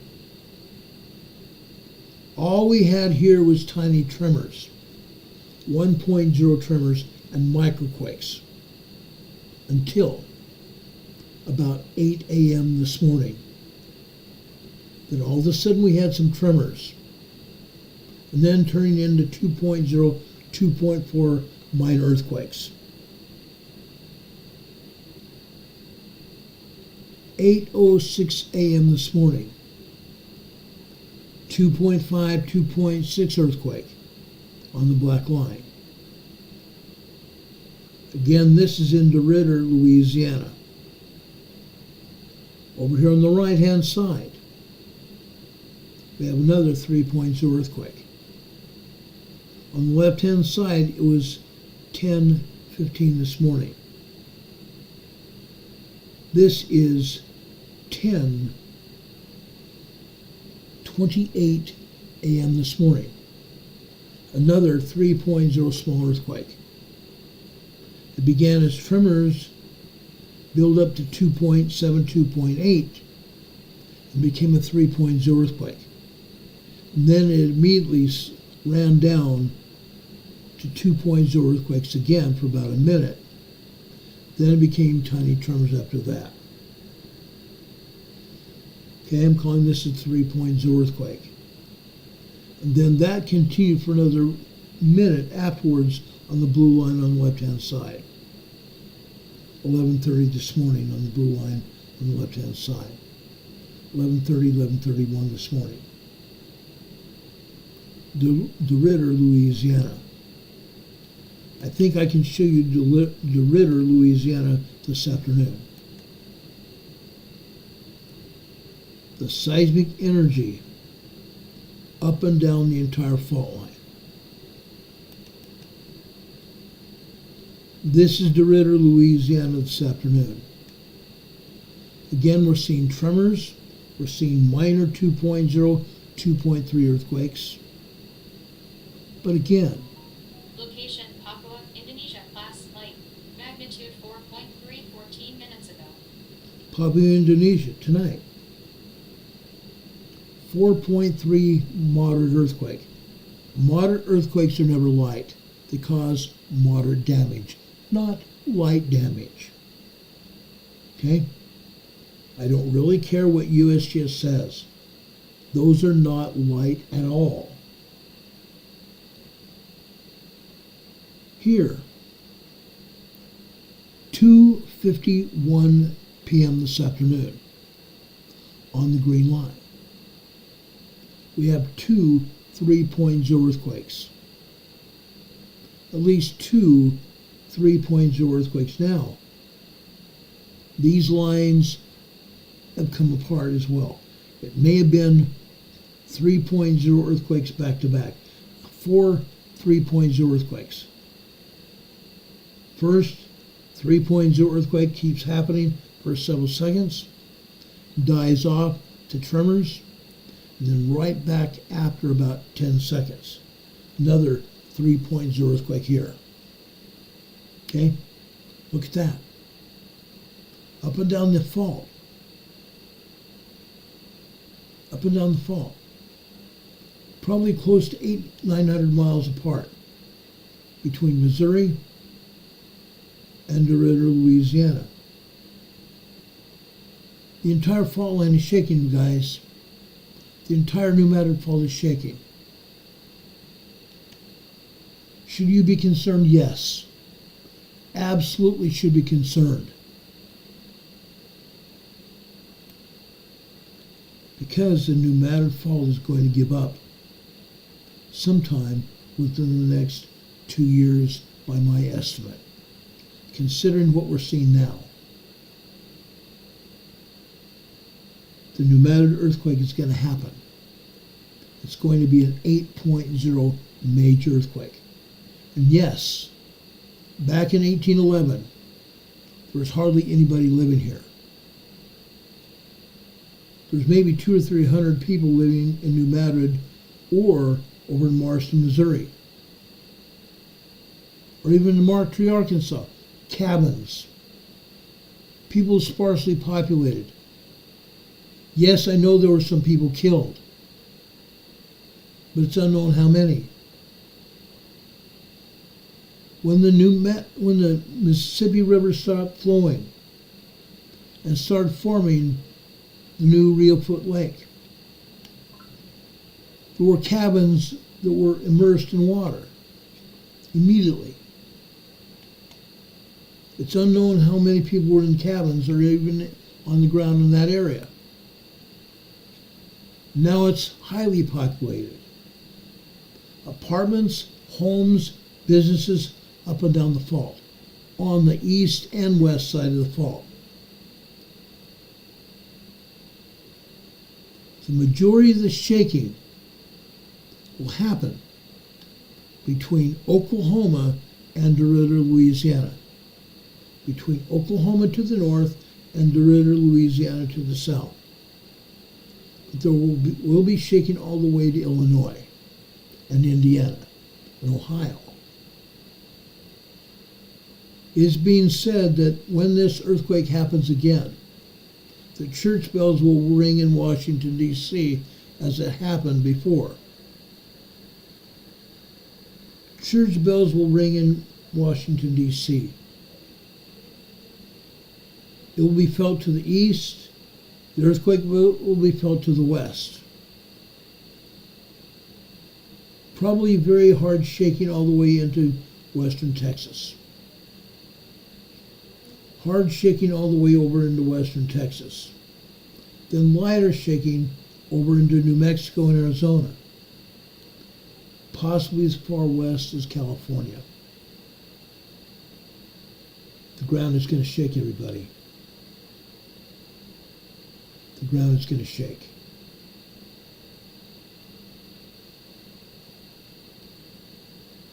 Does anybody have any questions? I know I've been on late here and I'm sorry. But I wanted to show you this. I felt it was absolutely necessary to show you what's going on. We had a troll that wanted us to talk about this last night. I hope you may have seen this tonight. Because this is going to happen. Promise. Promise.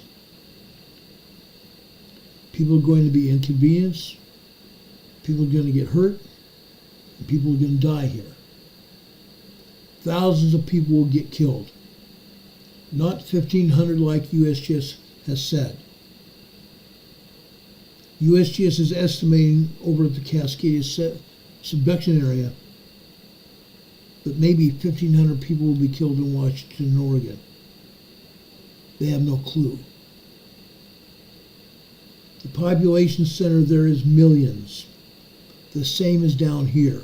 Millions of people will be inconvenienced. Millions of people are going to get hurt. Well, actually, I can't say that. Thousands of people are going to get hurt. And several thousand will be killed. Fact.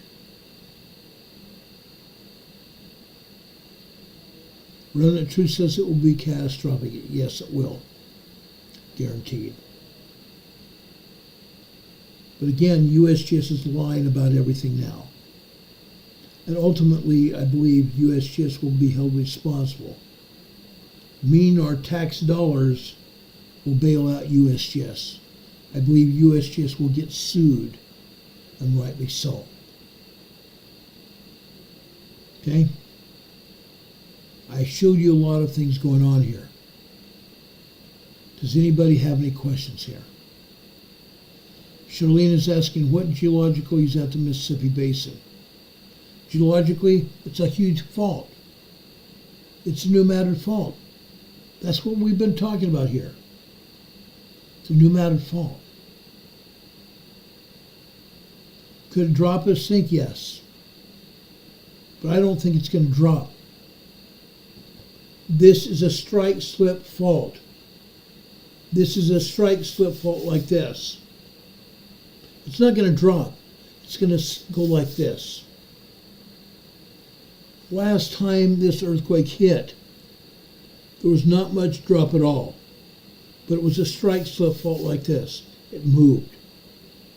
The land moved. That's what happened.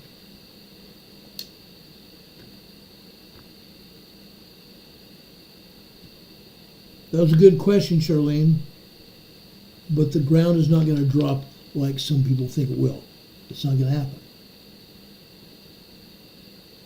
It's going to move side to side. Then things will get really bad.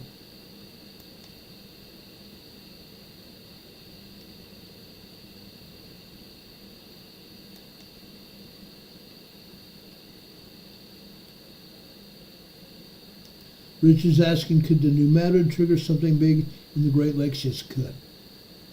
It absolutely could. Good question, Richard. Appreciate that. It really could. Do I think it will? Yes, absolutely will. Will it be bad? Yes, it will be. The whole area. The whole area is going to be bad, guys.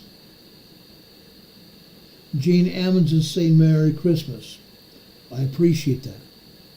However, your chat was taken down because it had nothing to do with what we're talking about. We appreciate the blessings and the wishes. But your chat was taken down because you weren't talking about what we're talking about. Harnack Farm says Merry Christmas also. Thank you for that. I appreciate that.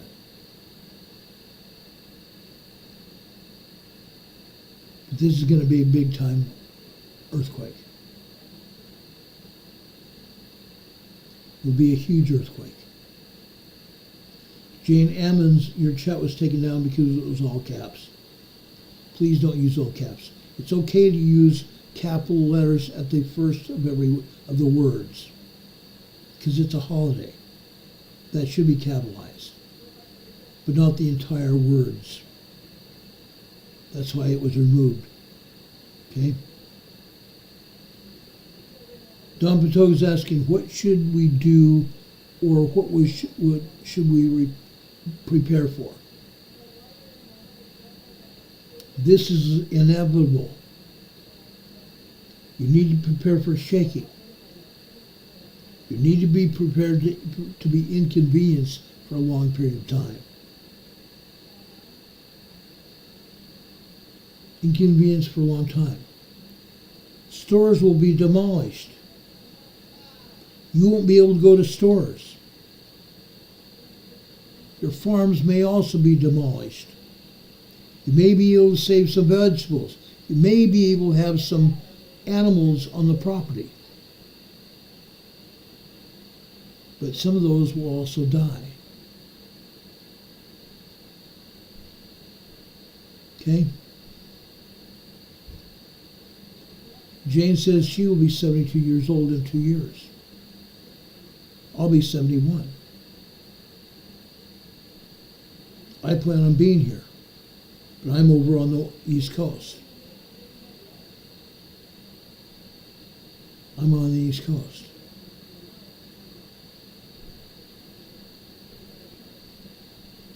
Yes, Charlene, knowledge is key. Knowledge is key.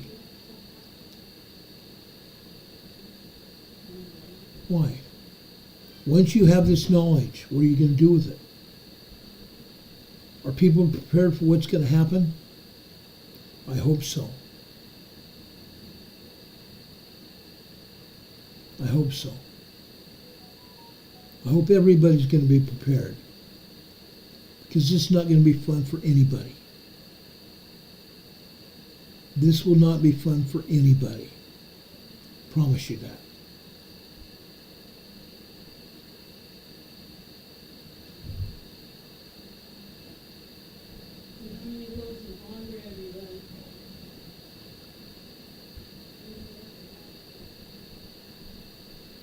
Ruth B. says, example, North Carolina hurricane devastation. 100 times worse than that. I agree. Ruthie, I totally agree. 100 times worse. There was a dam break. There was a dam break here in western North Carolina, flooding out a city of 90,000 people. Hundreds of people have died. Hundreds of people have died. And yet, the numbers are astounding. And yet, the government has not taken any responsibility for that either. They stopped counting at 100 people dead. They stopped counting when there was 100 people dead. But there was a lot more than that. Nobody will ever know. History will never say it. Because this presidential administration wants to lie. They want to cover things up. They told FEMA not to do things for anybody, especially if they were Trump supporters. They didn't do squat.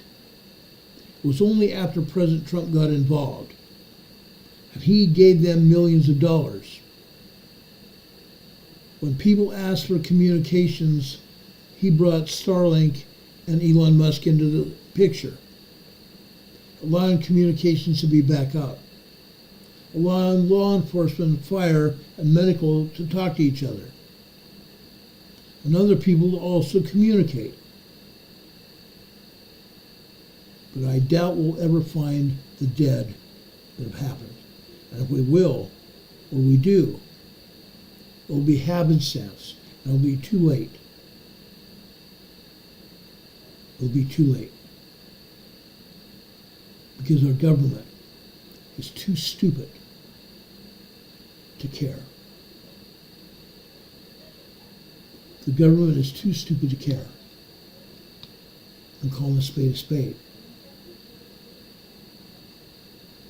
It's like they don't care. Now, folks, I think they may have shut down our program.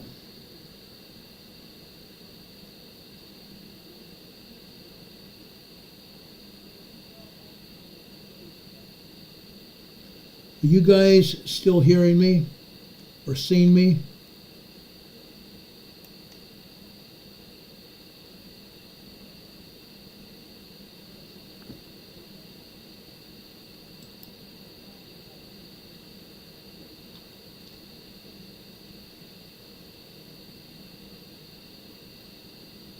I'm hoping we're still broadcasting.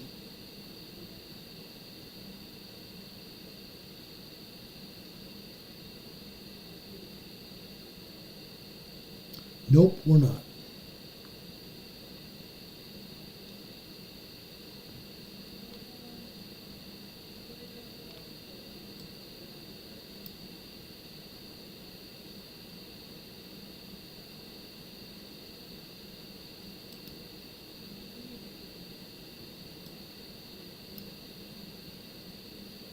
Kanita Warrior says we're still live.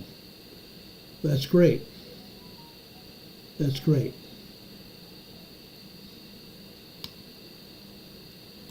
A pair of pants that are affordable.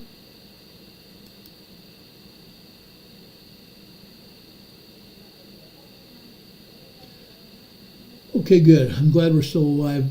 We're still live here, because for a while there, our feed was down. It wasn't showing anything.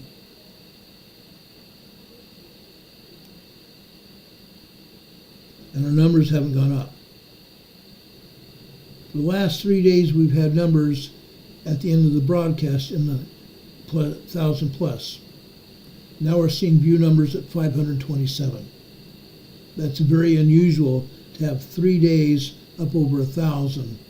Now I have only 527 viewers. That's crazy. That's crazy. Like I asked, does anybody have any questions for me?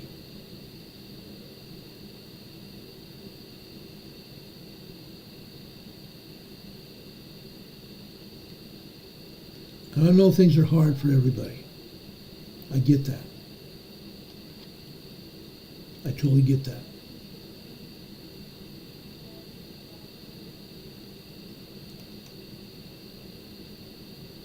Everything's frozen again.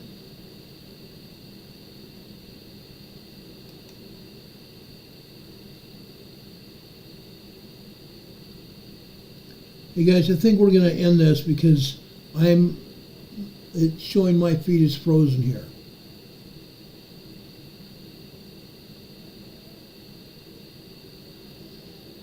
Folks, we will be back tomorrow evening just after 6 p.m. Eastern Time.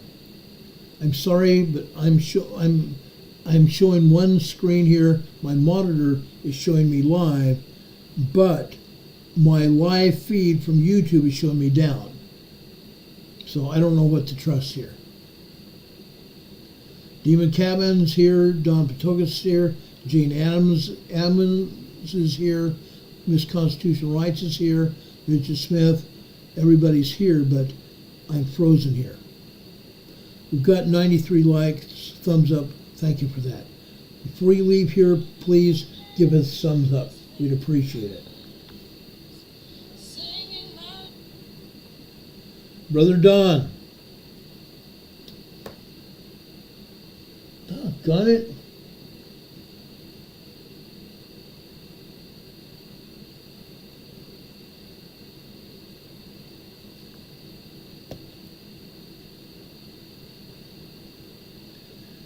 Don, you tried calling just a second ago, and then they cut me off.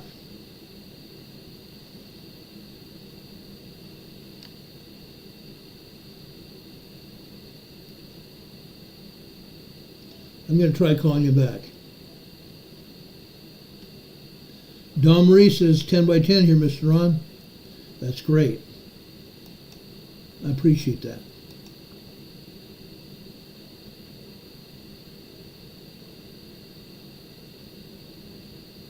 Charlene says, love you and what you do to help us stay awake. Thank you for that. I appreciate that. But guys, I'm going to get out of here. It's getting real late here. It's almost 10 o'clock here on the East Coast. I appreciate you all being here. Before you leave, please give us a thumbs up. We greatly appreciate it. I hope you have a good night. Tomorrow night we'll have a real devotional and go through the entire program again. Tomorrow night is Preparedness Friday.